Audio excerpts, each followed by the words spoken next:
Sama-sama didampingi kuasa hukum, Yosef dan istri mudanya membantah terlibat dalam kasus pembunuhan Tuti dan Amalia, ibu dan anak yang tewas dalam bagasi mobil Alphard di Subang, Jawa Barat pada Rabu 18 Agustus lalu.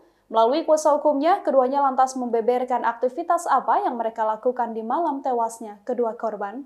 Saat dikonfirmasi Tribun News Bogor, kuasa hukum Yosef Rohman Hidayat mengaku, pada saat malam kejadian, keduanya tidak keluar rumah. Yosef sampai di rumah istri mudanya sekitar pukul 22 waktu Indonesia Barat. Sesampainya di kediaman sang istri, Yosef kemudian meminta dibuatkan nasi goreng. Setelah makan, Yosef kemudian tidur. Di rumah istri mudanya yakni M, ada pula kedua anak Yosef yang sempat pulang ke rumah. Rohman mengatakan tak berselang lama, kedua anak Yosef kemudian keluar dan menjemput rekannya untuk tidur di konter HP. Pagi harinya, Yosef mengaku sempat membeli surabi. Saksi yang merupakan tukang surabi juga membenarkan bahwa Yosef membeli dagangannya pagi itu.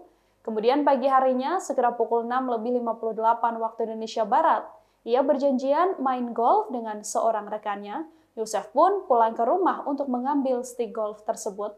Berdasarkan hasil pemeriksaan, diketahui bahwa Yosef memang tidak ada di rumah sejak Selasa 17 Agustus malam. Rohman mengatakan kliennya pergi dari rumah sekitar pukul 20 waktu Indonesia Barat dan kembali ke rumah sekitar pukul 7 waktu Indonesia Barat.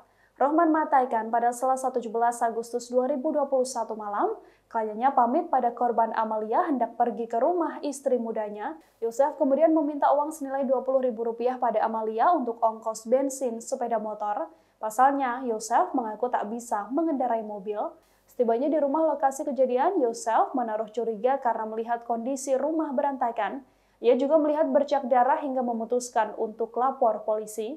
Yosef dan kepolisian kemudian menemukan jasad Tuti, 55 tahun, dan juga Amalia Mustika Ratu, 23 tahun, tewas dalam bagasi Alphard di Jalan Cagak, Kabupaten Subang, Jawa Barat. Baik M dan juga Yosef saat ini telah diperiksa kepolisian.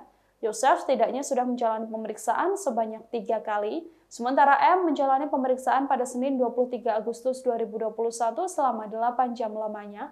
Rohman pun yakin kliennya tidak terlibat dalam pembunuhan anak dan istrinya.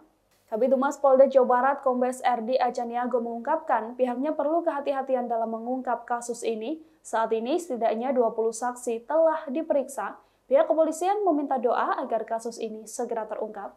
Terkait kasus Subang, saya memang mendapat kuasa dari suami sama istrinya, istri mudanya. Jadi kalau suaminya saya pegang langsung, Pak Yosef, kalau istrinya Ibu Mimin itu dipegang oleh Robert, masih tim kita juga. Jadi kita bentuk 2 tim untuk pembelaan, karena memang kita melihat ya ada kejanggalan terutama di masalah opini yang terbentuk begitu rupa menyudutkan klien kami, Pak Yosef dan Ibu Mimin. Jadi kemarin waktu hari Senin kita mendampingi para saksi sampai kurang lebih diperiksa kurang lebih 10 jam lah di Subang. Itu yang kita lakukan hari Senin kemarin. Indikasinya opini jadi tersangka atau bagaimana si sang suami? Ya sejauh ini memang kedua saksi baik Pak Yosef maupun Ibu Mimin, mereka punya alibi yang sangat kuat. Pada saat kejadian mereka sedang bersama-sama, dan jarak mereka dari lokasi kejadian itu kurang lebih perjalanan 20 menit lah, dari Serang Panjang ke Kalijati itu kurang lebih 20 menit. Jadi alibi mereka kuat gitu. Tidak ada saksi yang melihat klien kami ada di TKP pada saat mungkin kejadian. Demikian informasi kali ini, nantikan informasi terbaru lainnya hanya di Tribun News. Terima kasih sudah nonton, jangan lupa like, subscribe, dan share ya!